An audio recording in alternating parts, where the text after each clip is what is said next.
c'est quand même... Alors, j'ai écrit le nouveau crédit conso, nouveau crédit consommation, mais ça va loin. Si j'ai bien compris votre toute dernière innovation, Jean-Pierre. Alors, Jean-Pierre Vibou donc, est avec nous, directeur général de Onebank. Onebank, filiale de BPCE. Et de Auchan. Et de Auchan, voilà, c'est ça. Exactement. C'était une création de Auchan. Exactement, en 83. Et BPCE est rentré en capital en 2019. Voilà. Et BPCE est majoritaire, mais Auchan encore 49,9. Ouais, donc oui, d'accord. Donc c'est vraiment quasiment une JV quoi aujourd'hui. Et donc l'idée c'est le paiement fractionné. Oui. Voilà. 4 fois sans frais, machin, enfin bref, je me souviens des pubs de mon enfance. Avec ou sans frais d'ailleurs. Avec des frais, alors vous insistez partout, des frais ridicules vous dites. Non mais c'est super intéressant, alors allons-y avec ça. Parce que je ne savais pas que c'était capé, en fait. Oui, nous, on capte les frais. Ah, c'est vous qui le faites, c'est pas la réglementation. Ah oui, tout à fait. Donc, nous, on capte... Alors, si vous êtes en 3 fois, le montant que vous allez payer, c'est 1,45% par mois. Donc et capé à 20 euros, je crois. À 15 euros. À 15 euros. Et en 4 fois, c'est 2,2%, capé à 30 euros. En clair, vous achetez... 30 euros, même pour un lave-linge, c'est-à-dire même si... Donc, vous achetez une machine à laver 300 euros en 3 fois, vous allez payer 1,45 €. C'est le prix d'un café à Paris, même pas, hein, par mois. Même pas. Il y a longtemps que vous avez pas pris de café à Paris. Alors on va dire un ticket de métro. Un ticket de métro, même pas. Même pas. Donc c'est moins cher qu'un ticket de métro. Et donc vous arrivez à fractionner. Vous trouvez encore des baguettes à ce prix-là, hein, 45, ouais, mais ça va pas durer longtemps. Voilà. Donc en fait, service vraiment très facile d'utilisation. Oui, mais alors attendez. Prix limité. Donc Jean-Pierre, le truc, si j'ai bien compris, c'est que vous allez nous donner les moyens à nous, consommateurs, pour l'instant, c'est le commerçant qui... avec un accord avec nous. Avec un accord avec vous, dit, je vous fais le 4 fois sans frais. Je propose ça. Le 4 fois avec un tout petit peu de frais, machin, ou sans frais. Ah oui, ça peut être sans frais, c'est lui qui prend à la charge. Exactement ça. Et là, votre dernière idée... Innovation d'aujourd'hui, c'est de dire, nous, on met à disposition de nos clients une app, un compte de paiement, une carte, et avec cette carte, chaque fois qu'il fait des achats, s'il le souhaite, il peut fractionner son paiement. Donc ça veut dire que vous payez directement le commerçant. Exactement. Et que vous prenez le risque du remboursement. Exactement. On fait toujours ça, de toute façon.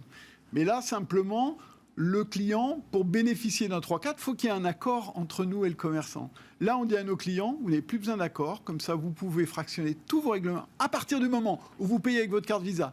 En France, à l'étranger, sur les sites français, sur les sites étrangers, chez votre vétérinaire, pour acheter vos livres scolaires, votre club de sport, à tout moment, vous pouvez fractionner le règlement que vous avez fait, s'il a été fait avec notre carte bancaire. C'est toujours intéressant quand les patrons donnent des exemples, parce que ça en dit beaucoup sur votre vie, les vétérinaires, et sur vos priorités à vous aujourd'hui. Non mais pourquoi, Stéphane? Pourquoi Stéphane, pourquoi? Crédit conso, on ne pense pas aux vétérinaires. Aujourd'hui... On le voit bien, les grands e-commerçants ont tous une proposition de paiement fractionné. Pour autant, le petit commerce, les artisans, eux, n'ont pas d'offre de paiement fractionné. Et donc, c'est bien qu'on puisse aussi, chez eux, bien sûr, fractionner notre achat. Donc, voilà, l'idée, elle est là, c'est de renverser la table. Au lieu que ce soit le commerçant qui pousse l'offre, là, le client a à disposition, dans son portefeuille, à tout moment, partout, le paiement fractionné. C'est ce qu'on appelle le paiement fractionné universel. C'est complètement nouveau. C'est un truc de dingue. Mais vous savez bien quelle carte je vais sortir. C'est la carte surendettement. Non, mais non. Bah si. Mais non. Bah si. Mais non, mais si tout à coup le truc qui coûte plus 400 euros justement, mais il coûte. Non, mais justement. Mais alors. 100 euros par 4. Justement, c'est très intéressant parce que dans la mesure où les frais sont limités, dans la mesure où le temps est très limité, 3 mois maximum, hein, parce qu'en 3 fois vous prélevez immédiatement, puis vous faites 2 prélèvements les 2 mois qui suivent, 4 fois un prélèvement, puis 3 prélèvements les mois qui suivent. Donc le temps est très limité. Le surendettement, c'est quoi? Essentiellement des accidents de la vie. Sur des durées longues, sur des emprunts longs, où à un moment donné, vous pouviez rembourser un accident de la vie, une baisse de revenus, et vous ne pouvez plus rembourser. Là, sur une période de 3 mois, les accidents de la vie sont rares. Je vais vous dire, le taux d'impayé sur le paiement fractionné est le plus faible que vous puissiez avoir. Mais bien sûr, mais attendez, là, vous renversez la table. On renverse la table. Et vous démarrez, vous pouvez pas. Alors, on va en parler après, justement, avec notre philosophe. Se servir du passé pour essayer de prévenir l'avenir est souvent quelque chose de très dangereux. Justement parce que vous renversez la table. Donc là, mais alors, qu'est-ce que vous faites? Vous tuez le crédit revolving? Alors, Ça, c'est effectivement un bon point, parce que je pense que cette offre-là, c'est un bon substitut au crédit revolving, au crédit renouvelable. Avec des taux d'intérêt qui sont très élevés et qui, pour le coup, ont des durées beaucoup moins maîtrisées. Exactement. Et beaucoup moins de visibilité. Donc nous, on dit aux clients, reprenez le pouvoir sur votre budget. Sachez exactement ce que va vous coûter un crédit, parce que dans l'app, c'est exactement ce qui apparaît, le montant du crédit. Vous savez exactement quand ça commence, quand ça se termine. Je pense que c'est un bel outil contre le surendettement, justement. Mais alors, BPCE, ils sont... Pardon, je vais être un peu trivial, je ne trouve rien d'autre dans mon cerveau embrumé. Le cul entre deux chaises, quand même. Entre d'un côté, un crédit conso qui peut lui rapporter, et on sait que les banques vont chercher quand même partout aujourd'hui des marges, et qu'elles sont en train de s'effondrer partout, donc un crédit conso qui continue à lui rapporter des marges intéressantes, et puis qui débarquez avec vos... non, mais je pense que... 1,45 ou 2,2% de taux d'intérêt. Ils sont très intéressés pour répondre à des besoins clients. Les clients expriment ce besoin. Et d'ailleurs, l'offre, aujourd'hui on est leader en France, ouais. On lance l'offre dans tous les pays européens, on a le même succès partout, donc c'est une vraie attente client. Et je pense que nos actionnaires, qu'ils soient distributeurs comme Auchan Holding ou banquiers, sont très intéressés d'avoir des offres qui répondent à un besoin client. C'est ça la vérité. Et pourquoi on progresse de 40 ou 50% chaque année sur ce produit-là ? C'est parce que ça répond à un besoin marché, c'est tout. Et comme on le disait tout à l'heure, si vous vous en occupez pas, d'autres s'en occuperont pour vous. C'est toujours comme ça. C'est toujours comme ça. S'il y a une réelle demande du consommateur. Bien sûr. C'est toujours comme ça. Donc, alors effectivement, ah oui, autre point important par rapport au revolving de ce que vous dites, c'est que le crédit est affecté. Oui. C'est pas une somme d'argent qui tombe comme ça sur ton compte et que tu vas dépenser n'importe comment. Voilà, et le crédit affecté est beaucoup moins source de surendettement aussi, parce que ça répond à un achat raisonné, à un besoin, et c'est pas pour couvrir d'autres règlements, d'autres crédits, c'est vraiment affecté à un produit. Donc, vous dites forte progression du truc. Donc, je regardais les chiffres. C'est quoi ? C'est autour de 6 milliards d'euros d'encours, c'est ça ? Ça vous va, Jean-Pierre, comme estimation ? 6 milliards, c'est le marché du paiement fractionné aujourd'hui en France. Voilà, c'est ça. Nous, on fait à peu près 30%, on fait à peu près un paiement fractionné sur 3. Nous, on est très présents auprès des grands e-commerçants. Si vous prenez le top 50 des e-commerçants en France, il y en a 40% qui ont retenu notre solution. On est en train de se développer sur ce qu'on appelle la long tail, les plus petits commerçants, grâce à un onboarding très pratique. Et pourquoi on réussit aussi bien à progresser et à faire la différence par rapport à nos concurrents ? Pour plusieurs raisons. D'abord, on est international. Et aujourd'hui, les distributeurs nous disent « Votre solution, elle est bien, mais moi, je la veux sur toute l'Europe. Je veux pouvoir m'intégrer qu'une seule fois, me plugger qu'une seule fois, avoir une solution unique pour tous les marchés européens, ce que l'on leur propose. » Et ce qui est aussi extrêmement important, c'est le taux d'acceptation. Parce que quand vous êtes commerçant, ce que vous voulez, c'est que lorsqu'on propose un paiement fractionné à un client, il puisse l'obtenir. Et nous, on a vraiment les meilleurs taux d'acceptation du marché. C'est pour ça qu'on remporte entre 8 et 9 appels d'offres sur 10 quand ils sont sur le marché. Mais taux d'acceptation, ça veut dire que vous prenez plus de risques ? Non, ça veut dire qu'on cible mieux les clients. Ça veut dire quoi ? Ça veut dire que ce qu'on appelle l'identification digitale et la lutte contre la fraude, nous, on a développé un savoir-faire pour justement nous assurer de qui prétend être derrière son écran lorsqu'il fait une commande, lorsqu'il fait un achat, puisqu'on garantit le paiement aux commerçants. Donc le risque, c'est vous qui le portez. Tout à l'heure, tout à fait. On le prend nous. Et donc ce savoir-faire qu'on a développé, qu'on met d'ailleurs à disposition de certains de nos concurrents, nous permet d'avoir les meilleurs taux d'acceptation du marché. C'est pour ça que vous nous retrouvez chez les plus grands e-commerçants. Et pourquoi vous le mettez à disposition de vos concurrents ? Parce que plus on a de données, plus on est pertinent. Et nous, on estime que la lutte contre la fraude, ce n'est pas un aspect concurrentiel. Ouais, il est important de partager ça. Et vous êtes aussi en phase, parce que pourquoi j'avais ce chiffre de 6 milliards d'euros, c'est qu'il faut le rapporter à l'encours total Crédit Conso, qui est pas loin de 200 milliards. Oui, non, et donc, ça veut dire que vous avez un boulevard, en fait. Oui. Alors, vous êtes encore en phase d'évangélisation. Bien sûr. Alors, après, ce sont des encours très courts. Le Crédit Conso, qui est sur 10 mois, 15 mois, par rapport à la production, produit des encours beaucoup plus longs, vous voyez, beaucoup plus importants. Lorsque vous avez un crédit sur 3 mois, l'encours est très faible. Je comprends. D'accord. Donc, effectivement, la notion d'encours par rapport aux autres crédits conso est un peu à relativiser. D'accord, je n'avais pas cette notion-là. Ah, en oui. fait. Ouais. Mais même si, enfin, les crédits Du conso... coup, c'est moins rentable.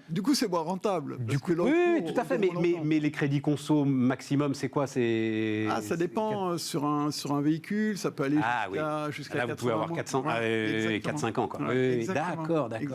Et vous pensez le potentiel du marché, c'est quoi? Doubler, tripler, x10? Aujourd'hui, le marché, il progresse entre 20 et 30% par an. Voilà. La réalité, elle est là. Donc, c'est un marché qui est effectivement intéressant et qui se développe fort. Alors, en termes de valo, quand même, je regardais, donc effectivement, vous avez un concurrent, enfin, donc, qui s'appelle Klarna, c'est ça, en Grande-Bretagne? Notamment, oui.